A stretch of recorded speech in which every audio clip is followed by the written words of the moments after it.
नमस्कार, मेरा नाम है मोहित मिश्रा और आप देख रहे हैं खबर भारत का स्पेशल एपिसोड माँ दुर्गा की आराधना। दोस्तों, जब हम जानते हैं कि कल से नवरात्रि का पर्व चालू हो रहा है, देश में नहीं विदेश में भी इस पर्व को धूमधाम से मनाया जाता है। नवरात्रि का पर्व हमारे देश में एक अनोखी सनातन परंपरा से जुड़ा हुआ है और बहुत ही पुरानी रस्मों का एक हिस्सा है। तो आइए आज हम शुरू करेंगे माँ दुर्गा की आराधना कैसे करें, शक्ति की आराधना कैसे करें, कैसा आहार विहार लें, कैसी दिनचर्या रखें, कैसा हमारा खान पान हो, कैसी हमारी विचारधारा हो। इन्हीं सभी चर्चाओं को लेकर आज हमारे साथ में हैं संदीप परिवारजक जी, जो हमें आज के इस विषय पर पूरी तरह से डिस्क्रिप्शन बताएंगे कि हमारी दिनचर्या कैसी हो, कैसा हमारा आहार विहार हो, कैसा हमारा जीवनचर्या हो और हम शक्ति माँ भगवती को कैसे प्रसन्न कर सकें। ऐसी बहुत सारी चीज़ों के साथ में हम कैसे आसानी से इस व्रत को, इस त्यौहार को, इस पर्व को मना सकते हैं। हमारे साथ में संदीप परिवारजक जी, आपका बहुत बहुत स्वागत है हमारे स्टूडियो में। और खबर भारत के सभी दर्शकों से अनुरोध है कि इस प्रोग्राम को जरूर ध्यान से देखें, क्योंकि शक्ति की आराधना में कौन कौन सी समस्या होती है, कौन कौन सी दिक्कतें होती है और किन छोटी छोटी चीज़ों से हम अपने जीवन को और अधिक महत्वपूर्ण और अधिक बलवान और अधिक शक्तिशाली और बहुत अच्छा अपने जीवन को बदल सकते हैं। तो ये वो पर्व है जिसे हम कहते हैं नवरात्रि। तो हम सबसे पहले आपका स्वागत करते हैं पंडित जी। और पहला क्वेश्चन करने से पहले मैं चाहूँगा कि आप इस कार्यक्रम को आगे शुरू करें। मैं चाहता हूं कि माँ के कई स्वरूप हैं और हम माँ को कई प्रकार से देखते हैं। माँ को नदियों के रूप में भी देखा गया, माँ को हमने गाय के रूप में भी देखा, माँ को धरती के रूप में भी देखा है और माँ को हम दुर्गा के रूप में भी देखते हैं। तो आइए ऐसी माँ की अभ्यर्थना करने जा रहे हैं। तो एक बार उन समस्त माँ की जो माँ है वो है गायत्री माँ। उस गायत्री मंत्र का उच्चारण एक साथ हमारे साथ करने की कृपा करें। ओम भूर्भुवः स्वः तत्सवितुर्वरेण्यं भर्गो देवस्य धीमहि धियो यो नः प्रचोदयात्। या देवी सर्वभूतेषु प्रज्ञारूपेण संस्थिता नमस्तस्यै नमस्तस्यै नमस्तस्यै नमो नमः। सभी दर्शकों का और हमारे खबर भारत के सभी परिजनों का बहुत बहुत अभिनंदन है कि हम आज इस जो कार्यक्रम को करने जा रहे हैं उसमें एक अच्छा विषय लिया है अपने कि माँ दुर्गा की आराधना। माँ दुर्गा का आराधना का जो विशेष पर्व है कल से प्रारंभ होने जा रहा है, अश्विन नवरात्रि जो कि कल से प्रारंभ होगी, उसमें हमें कैसे क्या करना है उसके विषय में हम चर्चा करेंगे। तो सबसे पहले पंडित जी मैं आपसे सबसे पहला क्वेश्चन करूँगा। अक्सर हम जब भी माँ भगवती को याद करते हैं, उनका स्मरण करते हैं, तो उनके मंत्रों में ह्रीम श्रीम क्लीम का उपयोग करते हैं। ह्रीम श्रीम क्लीम, ये ह्रीम श्रीम क्लीम है क्या? ये हमारी जो शक्तियाँ हैं, त्रिगुणात्मक शक्ति है, सतरज उत्तम।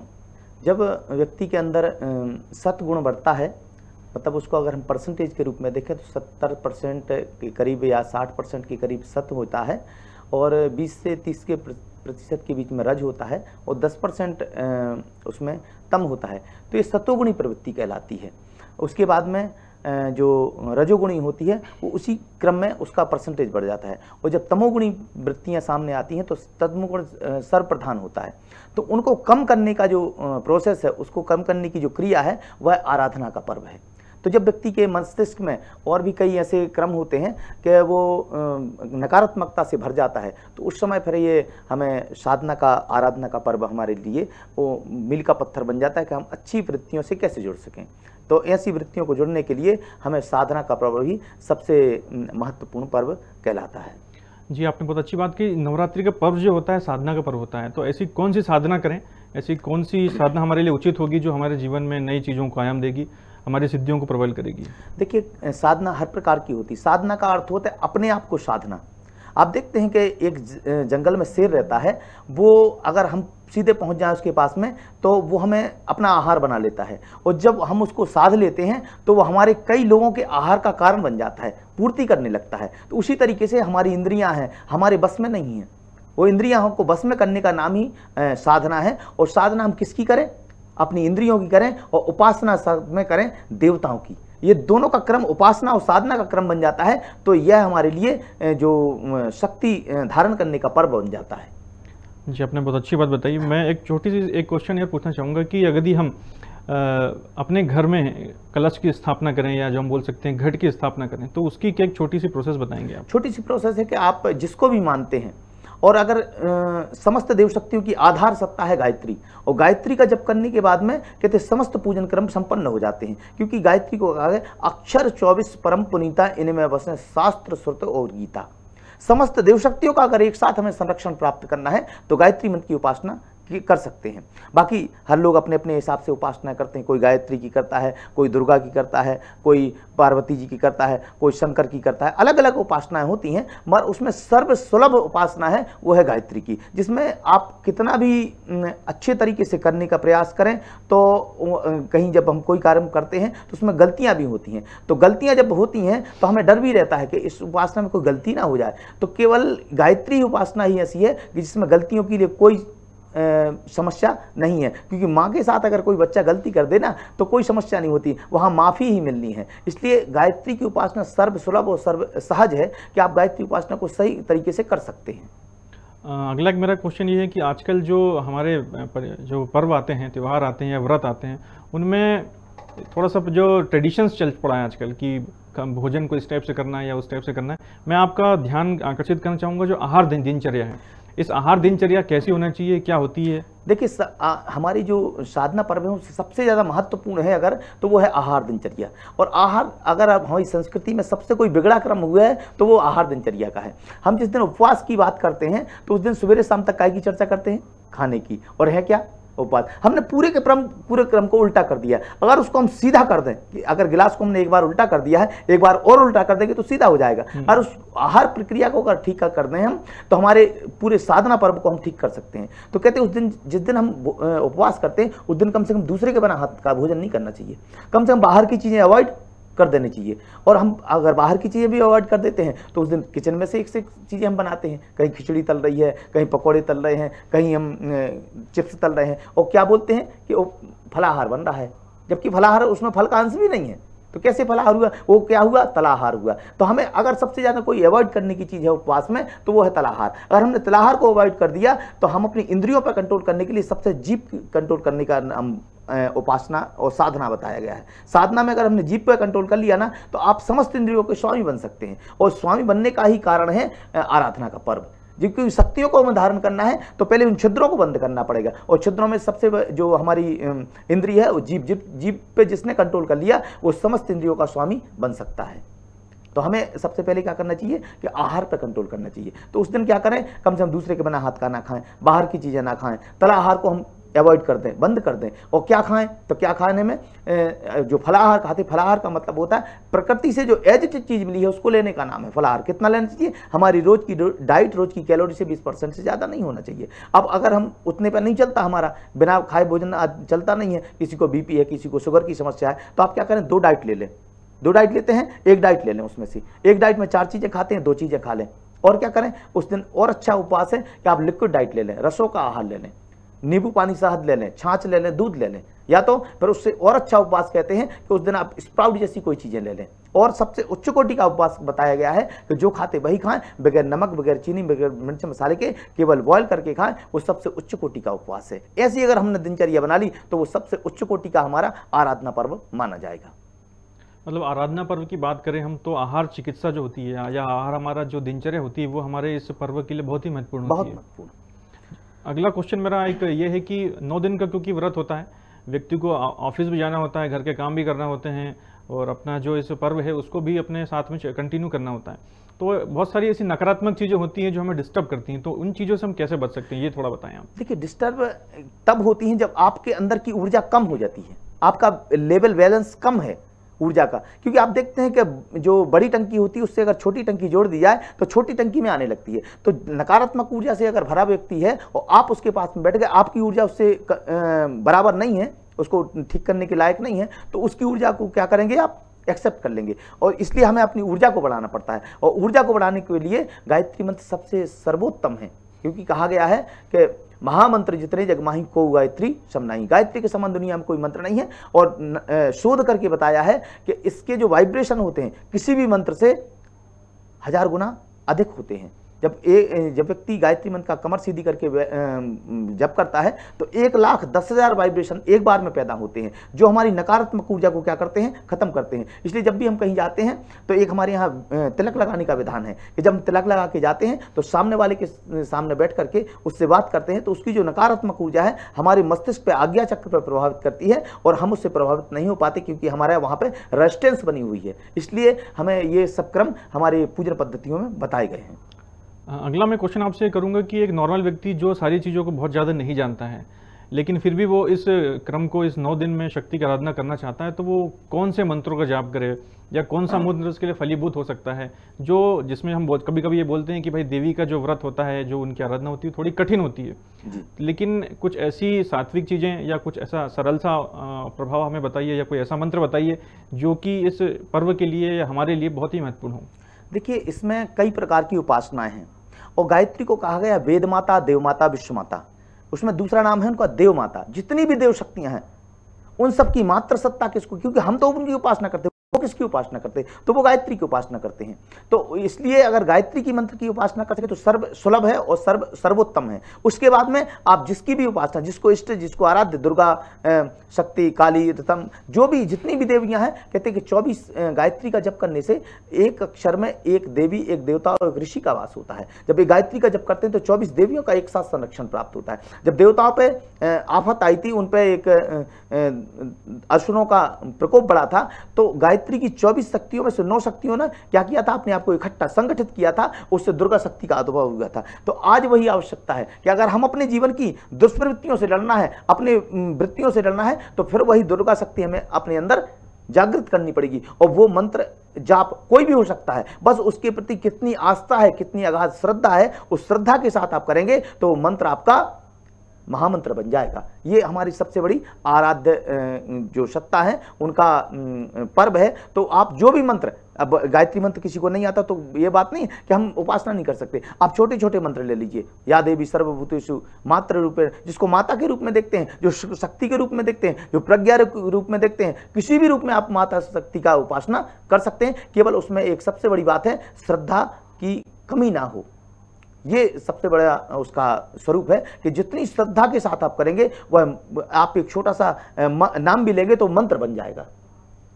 आपने बहुत अच्छा बताया कि गायत्री का जप आप कर सकते हैं या फिर माता की उपासना कर सकते हैं, बहुत सारे देवी के मंत्र होते हैं, लेकिन इन मंत्रों को करने का, इन मंत्रों को जप करने का समय कौन सा उचित होता है या कितनी संख्या में हम करें, ऐसा कुछ आप थोड़ा बताएं। देखिए, अध्यात्म में जो उपासनाएं बताई गई हैं, सबसे बड़ी उपासना गायत्री की उपासना होती है, और उसमें भी जो 1.25 लाख से लेकर के कम से कम 1.25 लाख का अनुष्ठान बताया गया है। मगर उतना हम नहीं कर पाते तो कम से कम 24,000 का अनुष्ठान हमें कर लेना चाहिए। किसी भी मंत्र का आप करते हैं तो 9 दिन में 24,000 का अनुष्ठान करना चाहिए। तो प्रतिदिन आपको 27 माला का जप एक बार उसमें अपने हिस्से में पड़ता है। तो अगर गायत्री मंत्र का करते हैं तो आपको कम से कम 2.5 घंटे का जप आपको प्रतिदिन करना चाहिए। और छोटे छोटे मंत्र हैं, उनमें आप 1 घंटे में भी पूरी उपासना 27 माला का कर सकते हैं। और उसका दशांश हवन आप करते हैं तो आपका पूरा का पूरा जो पैकेज है, पैकेज कहना चाहिए, आज के व्यक्तियों को सही समझ में आ जाएगा कि आपका जो 9 दिन का पैकेज है वो पूरा हो जाता है कि 24,000 का अनुष्ठान गायत्री मंत्र का या किसी भी मंत्र का, उसका दशांश हवन करते हैं तो पूरा का पूरा आपको लाभ मिलने वाला है। उसके साथ में साधना बहुत आवश्यक है, जो मैंने आपको आहार दिनचर्या बताई। केवल हम आज का व्यक्ति आहार दिनचर्या पर बस रहता है कि हमने ये खा लिया, वो तो खाने का नाम उपवास नहीं है, खाने को छोड़ने का नाम उपवास है। जो तो ये हमें सबसे महत्वपूर्ण बात है जो याद रखनी चाहिए। मैं इसमें आपसे पूछना चाहूंगा कि समय कौन सा ठीक होता है, मतलब इस चीज के लिए? समय के लिए देखिए, सबसे उत्तम जो समय होता है सूर्य उदय का और सूर्य अस्त का, जिसको संधि काल कहते हैं, क्योंकि ये पर्व होते हैं संधि काल का समय है। 2-4 नवरात्रियां हमारे यहाँ बताई गई हैं, 2 गुप्त 2 प्रत्यक्ष। जब हमारी ऋतु परिवर्तन होता है तो हमारे शरीर में हलचल होती है, जो टॉक्सिन्स होते हैं वो तीव्र होते हैं, जो रोग पैदा करते हैं। उसी समय हमारे लिए ये शक्ति साधना पर्व बताए गए हैं। तो इस समय डिटॉक्स करने के लिए आप देखते हैं कि जवारा बोते हैं। अब जवारा जब बोते हैं तो उसको क्या करते हैं हम, उसका आखिरी दिन क्या करें, हालांकि लोग करते नहीं हैं उसका, क्योंकि वैज्ञानिक महत्व नहीं जानते हैं, और आखिरी दिन हम उसको जवारे को काट करके उसको क्रश करके उसका जूस बना करके पिए तो हमारे अंदर की जो डिटॉक्स क्षमता है वो अपने आप इम्प्रूव हो जाती है, और हम जो 3 महीने में जो हमारे टॉक्सिन्स क्रिएट हुए हैं उनको रिलीज करने का सबसे अच्छा साधन होता है ये। तो मतलब ये मान के चलें कि जो जवारे होते हैं, अगर उसका हम जूस पिए तो वो हमारे लिए, शरीर के लिए काफ़ी शुद्ध माना जाएगा, या मतलब हमारे लिए प्योरीफाई का काम करेगा। बिल्कुल बिल्कुल जी। एक छोटा सा क्वेश्चन मेरा ये रहता है, लोगों का भी आम क्वेश्चन ये होता है कि मंत्र की जो हम करते हैं या उसमें जप करते हैं, आराधना करते हैं, तो वो हमारे लिए फलीभूत कैसे हो? क्या कोई गुरु की आवश्यकता होती है, किसी की देखरेख में सब करना चाहिए, या फिर हम अपने सेल्फ से भी कुछ कर सकते हैं? देखिए, किसी भी तरीके से किया जा सकता है, मगर अगर देखिए आप कोई पढ़ाई कर रहे हैं और किसी संस्थान से जुड़ करके पढ़ाई कर रहे हैं तो आपको एक एफिलिएटेड संस्थान से अगर जुड़े हैं तो उसकी मान्यता आपको रहेगी, और मान्यता रहेगी तो आपकी जो क्षमता है जल्दी से विकसित होती है, क्योंकि वहाँ का गाइडेंस आपको मिलता है। इसी तरीके से एक समर्थ गुरु होना बहुत आवश्यक है। समर्थ गुरु के संरक्षण में अगर कोई आप क्रम करते हैं तो उसका जो प्रभाव है 1000 गुना बढ़ जाता है।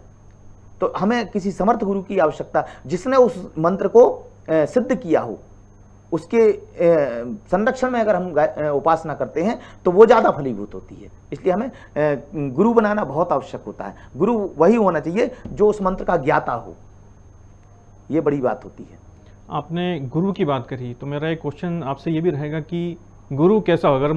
अगर कोई गुरु नहीं है इस फील्ड में, आध्यात्म के फील्ड में, तो मुझे गुरु को चुनने के लिए क्या करना चाहिए? मेरा पैरामीटर्स क्या होना चाहिए? देखिए, गुरु के हम क्या करते हैं, हम हमारी गुरु चुनने की आजकल बड़ी परंपराएं बड़ी विकृत हो गई हैं। हम किसको मान लेते हैं? गुरु बहुत अच्छा वक्तव्य है तो हमने गुरु मान लिया, अरे वो तो प्रोफेसर है उस विषय का। हमने देख लिया कि बहुत बड़ा काफिला चल रहा है तो वो, अरे नेताओं से बड़े काफिले थोड़ी किस चलते किसी के। आपने देख लिया बहुत अच्छी मर्सिडीज गाड़ी में चल रहे हैं, बहुत अच्छी इंपोर्टेड गाड़ी, तो भैया आप टाटा को गुरु बना लीजिए। बहुत अच्छी कोठी कार है तो आप अंबानी को गुरु मान लीजिए। गुरु के अंदर 3 क्षमताएं होती हैं, वो क्षमताएं विकसित करनी पड़ती हैं। और सबसे पहली क्षमता होती है, गुरु तपस्वी होना चाहिए। जिसने उस गुरु को उस मंत्र का तप जप किया है और उसको सिद्ध किया है, वो गुरु हो सकता है। दूसरा, गुरु के अंदर ज्ञान की अथाह क्षमता होनी चाहिए। ज्ञान इतना हो कि भावबंधनों में बांधने का प्रयास न करे, भावबंधनों से छुड़ाने का प्रयास करे, वो गुरु की दूसरी क्षमता। और गुरु तीसरा होना चाहिए कि जो हमारी अपनी समस्याओं का समाधान, जो स्वयं की समस्या का समाधान न कर पाए, वो गुरु कैसा, हम फंस जाएंगे ना। तो हमें गुरु देखना चाहिए, इन 3 क्षमताओं को बल पे हमें गुरु करना चाहिए। इसलिए कहते हैं कि पानी पियो छान के गुरु करो। गुरु जब तक सदगुरु ना मिल जाए, आज सदगुरु तो बहुत से लिख देते हैं कि ये सदगुरु, मतलब उनकी पैरामीटर क्या है, उस पैरामीटर पर खरा उतर के देखना चाहिए। हमें पहले गुरु को पढ़ना चाहिए, समझना चाहिए, तब गुरु वर्ण करना चाहिए। आपने बहुत अच्छी चीज़ बताई है। अक्सर ऐसा कोई कहता है कि मेरे ये गुरु हैं लेकिन वो मेरी फील्ड अलग है, तो क्या मैं अध्यात्म के लिए अपना नया गुरु चुन सकता हूँ या किसी दूसरी फील्ड के लिए अपना नया गुरु बना सकता हूँ? बिल्कुल। ये जो हमें बाह्य रूप से भौतिकता में हमें जो करते हैं वो टीचर हैं, टीच करते हैं आपको, आपकी भौतिक उन्नति में, प्रगति में सहायक होते हैं। मगर जब भौतिक उन्नति प्रगति होने के बाद में अगर शांति नहीं है तो आपको आध्यात्मिक गुरु की आवश्यकता अवश्य पड़ेगी। और आध्यात्मिक गुरु में ये 3 क्षमताएं बताई हैं, उनका होना बहुत ही आवश्यक है। जो अपना कल्याण कर, गुरु कैसा होता है, रेल के इंजन की तरीके से होता है कि जो जहां गंतव्य स्थान की ओर जाता है उसके पीछे हजारों लोग लग जाते हैं, वो वहां तक ले जाने में समर्थ हो। ऐसे गुरु को हमें चुनना चाहिए। जैसे जनरली हम सुना भी होगा, हमने एक दोहा सुना होगा कि गुरु गोविंद दो खरे, काके लागू पाए बलिहारी गुरु आपनो गोविंद दियो होता है। मैं आपसे एक चीज़ और जानना चाहूँगा कि क्या साल भर में केवल नवरात्रि ही ऐसा पर्व होता है या इसके अलावा भी कोई ऐसा पर्व होता है जब हम शक्ति की आराधना कर सकते हैं? देखिए, आराधना और उपासना का जो क्रम है, ये जब हमें कोई समय दूसरे कार्यों में हम व्यस्त रहते हैं तो इस समय तो हमें करना ही चाहिए। बाकी ये क्रम ऐसा नहीं है कि आपको कभी इसके अलावा छोड़ना चाहिए। मगर आज सबसे बड़ी विकृति आ गई है कि हम क्या करते हैं कि 9 दिन को ही उपासना का पर्व मानते हैं, जबकि हमारे यहाँ 365 दिन उपासना का पर्व हुआ करता था। ये इसलिए है कि ये गहन उपासना का पर्व है। हम रोज तो करते ही हैं, मगर इस समय उसको प्रायोरिटी दे के करें कि अगर भोजन भी करें तो उसको सोच समझ के करें। उठें, जागें, सोने का क्रम, नहाने धोने का क्रम, ये पूरा व्यवस्थित, और जब व्यवस्थित कर लिया तो आगे का क्रम हमारा व्यवस्थित होता हुआ चला जाता है। इसलिए हमें इस पर्व को तो प्रायोरिटी के साथ करना ही चाहिए, मगर हमारी जीवन साधना हमेशा बनी रहे। इसलिए रिफ्रेशर कोर्स मान के चलना चाहिए, हर 3 महीने के लिए रिफ्रेश हो जाए, हम इस तरीके से मानना चाहिए हमें ये साधना पर्व। जनरली ऐसा देखा जाता है कि साल भर में 2 नवरात्रि होती हैं, क्या इनके अलावा भी ऐसा कोई पर्व आता है जिसमें हम ये उपासना करें? देखिए, 2 गुप्त और 2 प्रत्यक्ष। इसके बाद में हमारे पर्व, हमारी भारतीय संस्कृति पर्वों का त्यौहार, पर्व और त्योहारों का ही उसमें समावेश रहता है। तो इसके बाद में भी हम जैसे शिवरात्रि आती है, कृष्ण जन्माष्टमी रहती है, तो ये भी पर्व हैं और ये भी साधना को अर्जित करने का ही माध्यम है। तो इन पे भी हमें उपासना साधना का क्रम करते रहना चाहिए।